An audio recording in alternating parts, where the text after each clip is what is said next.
A Wrinkle in Time is a film from prolific studio Disney, and even though this wasn't an original film, it's both a remake and an adaptation, this is still a bit of a gamble for what Disney usually tries to do. I mean, this isn't a Star Wars movie, it's not a Marvel movie, and it's not a sequel to anything. It's kind of its own thing, and that, in this climate right now, is a bit of a risk. But Disney is anything but risky, so with this movie they decided to hedge their bets with the director. The director of this film is Ava Duverney, who is the director of Selma and 13th, and they hedged their bets on this director because she is a black female director. Normally, I don't bring these things up. Normally, I don't try to talk about a director's race or gender because it shouldn't matter to the movie's quality. It shouldn't matter to what the movie is trying to be, but Disney has made a point to make the fact that Ava DuVernay is directing this movie a selling point. Filmmaker Ava DuVernay has been breaking down walls in her industry for several years with widely acclaimed films. I'm conscious of the fact that there hasn't been a hero, a kind of a cinematic leading lady who's the heroine of her own story that's been in the body of a black girl. And so to have the opportunity with Disney's blessing to say, let's expand this and make sure that all kinds of kids can see themselves in the film. And I'm proud of that simply because really something that Mindy Kaling said to me, I used to love this genre, youth fantasy sci-fi, but it never loved me back. But it's so clear to me that Ava DuVernay was selected to direct this movie because of her race and her gender. It wasn't because she was right for the role. It wasn't because she had something to say with this movie. She was handed this script and they said, here's a giant check to direct this movie and we're gonna make you our selling point.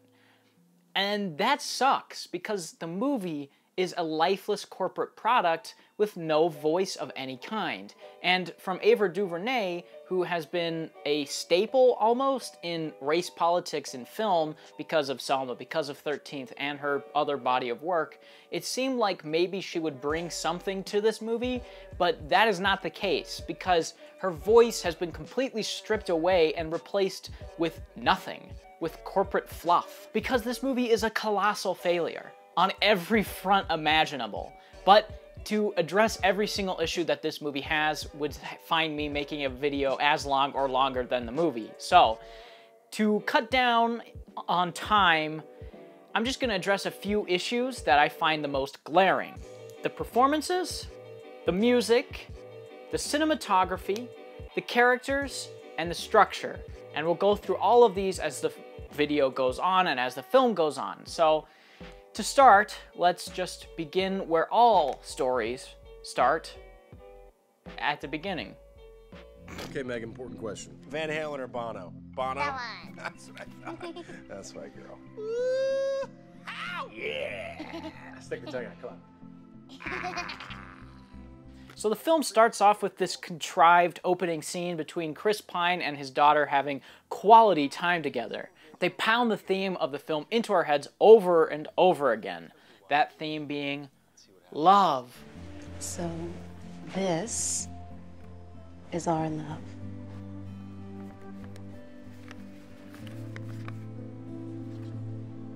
Don't worry. It's not gone. It's just enfolded. Love is always there, even if you don't feel it. It's always there for you. But then suddenly Chris Pine is just gone. And with this, ladies and gentlemen, we have our first issue in the movie. Less than 2 minutes in, we have an issue. And it's just a minor one. It doesn't really affect that much. But Chris Pine is sort of the central character of this movie. The entire film's plot hedges around him and his daughter. His daughter is trying to find him. That is the story of the film. And we don't understand their connection. We don't get why she's trying to find him or why she cares so much about him. The only scene we have for context is this dumb, contrived monologue scene where Chris Pine just says, "I love you," like 50 times. That doesn't establish a connection between characters or the audience. So, as the film goes on, you're just left wondering why you should care. because none of the characters have been developed, none of the bonds have been developed, and you don't care about the connection of the characters because it hasn't been fleshed out. I don't know, to fix this, maybe have, like, some more scenes of them connecting together before he disappears? I don't know, that's just a thought, but anyway, the movie's just gonna move on past this into the most cliched thing in any movie ever, where our main character goes into her school and her brother just instantly get bullied by everyone and anyone. Students, teachers, you name it, everyone's just bullying these kids. But the boy is brilliant.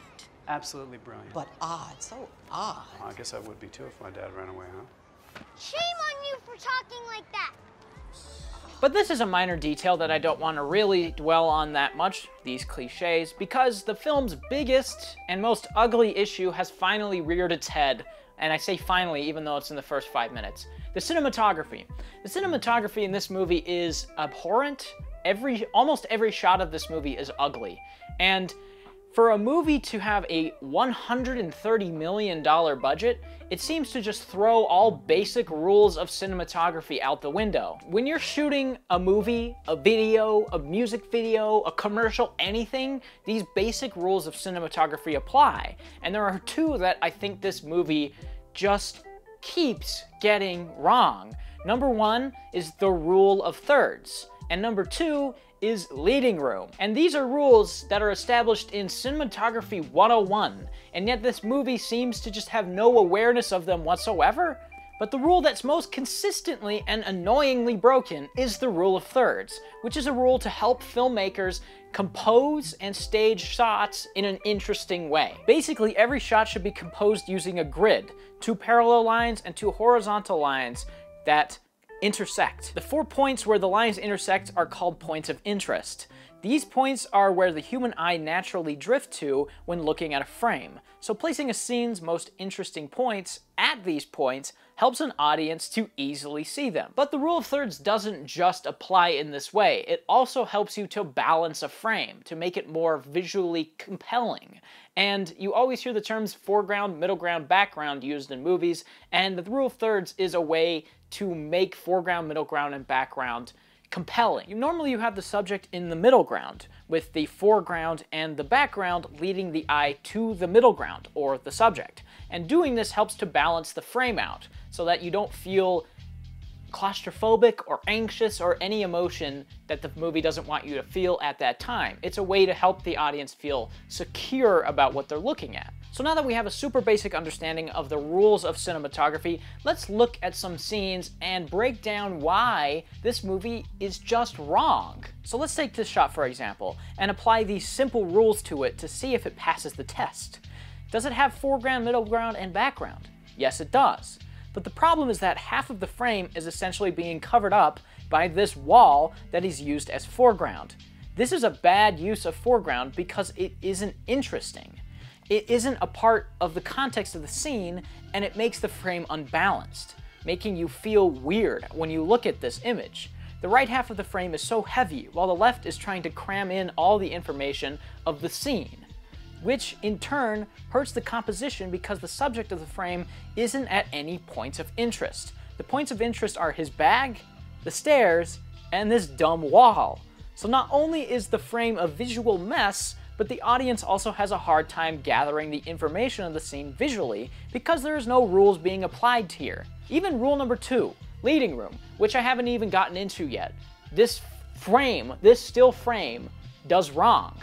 Leading room is a rule that helps cinematographers stage conversations. So you have one character on one side of the frame looking to the other side of the frame, and on the reverse angle, you have the other character of the conversation on the other side of the frame looking back the other way. So this is to help the audience get a gauge of the character's position in the scene and to help them keep up with the conversation and where the characters are located in said scene. But if we go back to this shot, it looks like he isn't talking to anyone. His eyes are looking over the fence, but not high enough to be looking at the teachers, and the frame doesn't leave room in for his eyes to be looking at anyone. And it doesn't end here either. This shot throws all rules of composition out the window, as does this one. This one, and so on. Of course, there are ways that you can break these rules, and there are exceptions to the rules, but the film never has a purpose for breaking them. It just does. So it makes it seem like it doesn't know basic rules of cinematography. Not only does this film throw any basic rules of composition out the window, but it also uses these bizarre, unnatural, and uncomfortable angles at inappropriate times throughout the movie for no reason I can discern. You're 6. Come on. What do you know about Harmless? Have I ever been wrong?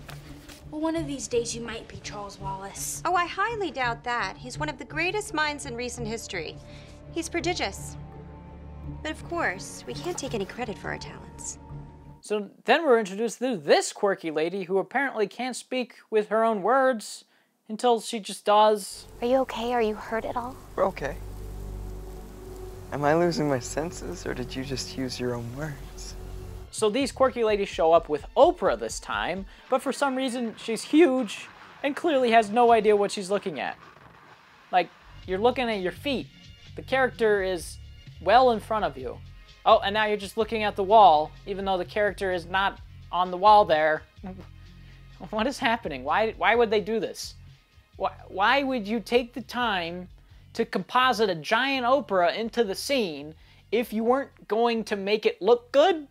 If you weren't going to give her markers to show where the characters were? So she just is looking at nothing. Why do that? Why not just have her show up normal size so that she can actually see what she's looking at? It doesn't make sense. Let's find your father.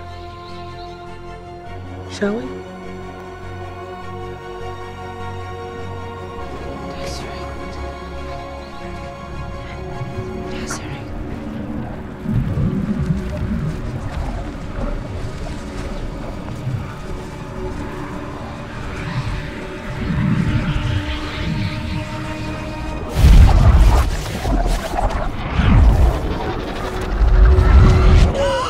They dick around and don't accomplish anything, but boy, does this sequence highlight the dreadful performances of this movie.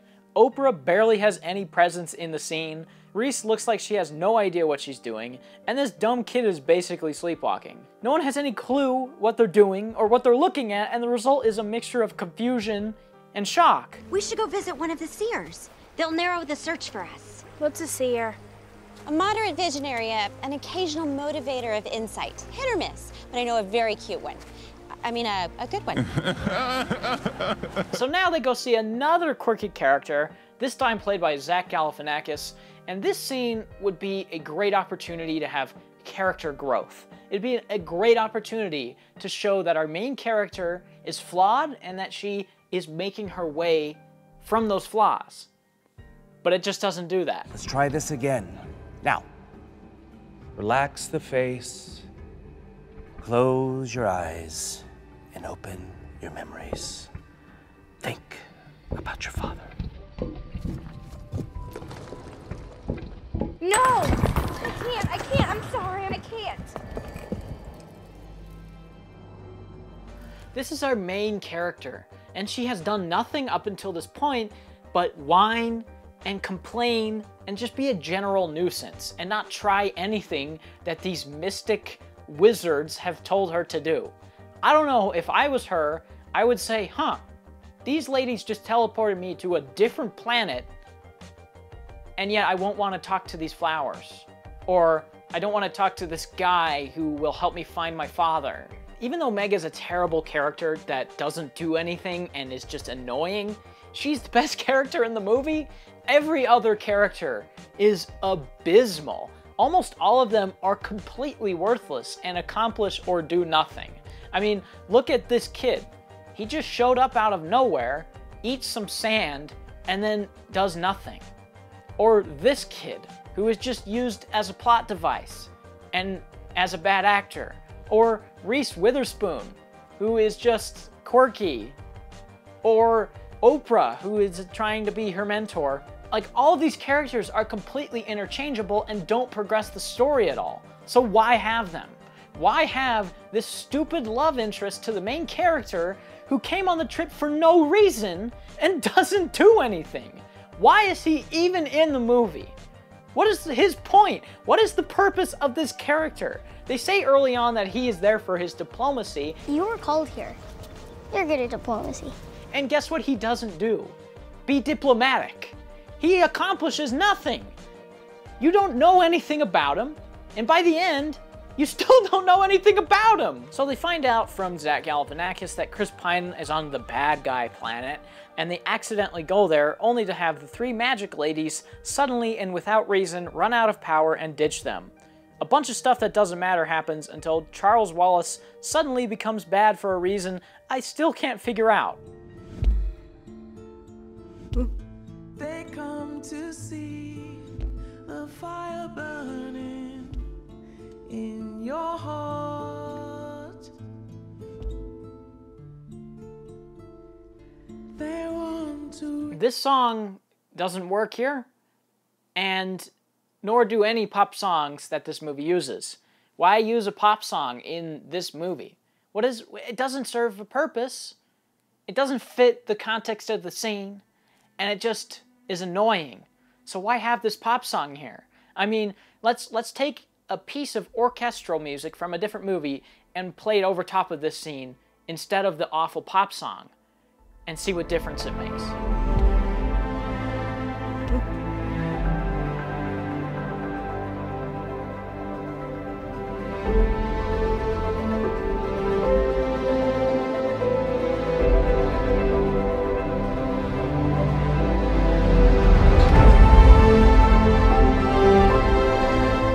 About you, but that sounds a lot better to me.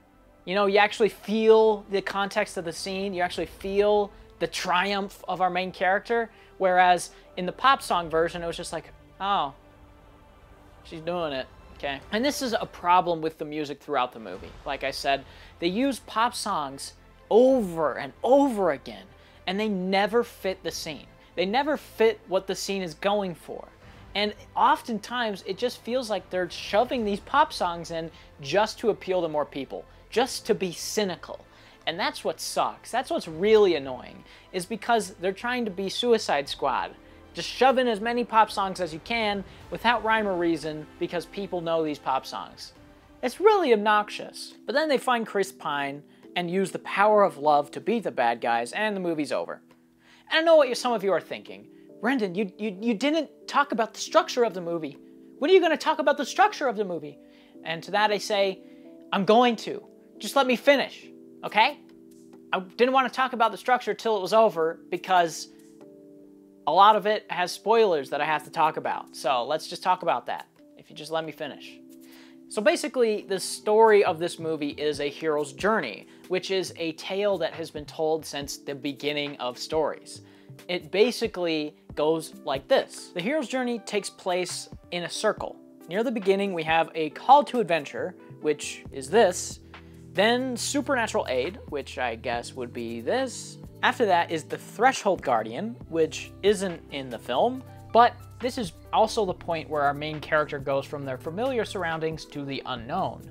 Then you have a helper and a mentor, followed by their lowest point. The metaphorical death and rebirth that leaves our characters wanting to change. And while the movie does have a helper and a mentor in Zach Galifianakis and Oprah, it doesn't have the biggest part of a hero's journey, the metaphorical death and rebirth that leaves our characters wanting to change. And because the movie doesn't have this metaphorical death and rebirth, the atonement and transformation step that come after it don't feel earned, because she wasn't ever left wanting to change. She was never at her lowest point, so she was never able to get past her lowest point. She is just a plateau until the movie decided that she needed to change. Then after that, in the hero's journey, the hero returns home with a gift of the goddess, which doesn't happen here, which it's fine, but that is the hero's journey. The hero's journey is just a basic blueprint to structure your movie around to help you build this character and to help you make them appealing or interesting to the audience. And this movie just decides to drop plot points at its convenience because it doesn't feel like it needs them, even though when you take a few things out of this rubric, it completely falls apart. Because this story, the hero's journey, is told as a therefore but story. which is the ultimate issue of A Wrinkle in Time. A Wrinkle in Time isn't a therefore but story, it's an and then story. And to just briefly go over what this means, a therefore but story is a way to make your story way more compelling to an audience, because we can take these beats, which are basically the beats of your outline, and if the words and then belong between those beats, you're f***ed, basically. You got something pretty boring. What should happen between every beat that you've written down is either the word therefore or but, right? So what I'm saying is that you come up with an idea and it's like, okay, this happens, right? And then this happens. No, it should be this happens and therefore this happens. That is interesting. The and then is not, because and then is just exactly what it sounds like. This happens, and then this happens, and then this happens, and then this happens. It's not interesting because an and then moment can be placed at any point in a story. You can literally rearrange and then moments at any point and nothing will change because they have no stakes or consequences attached to them. They are just moments that happen for no reason. And that is almost the whole movie. You have our main character, and then she goes to school, and then she gets bullied, and then she meets a guy, and then they meet some witches. Like, nothing feels as if it flows or is attached to anything, because stuff just comes out of nowhere for no reason. And that is the ultimate issue in A Wrinkle in Time. That is why this movie is getting panned by critics. That is why everyone has already forgotten about this movie, even though it came out this year. Because it's boring. Because the story is poorly structured. And it makes it boring and unbearable. And for Disney to release this movie is an embarrassment. Disney should be embarrassed that they released the movie in the state that it's in, and they should be embarrassed that they got Ava Duvernay on board with this movie just to have her as a selling point. This is just the worst thing. It's the worst movie of the year. Okay, that's a wrap.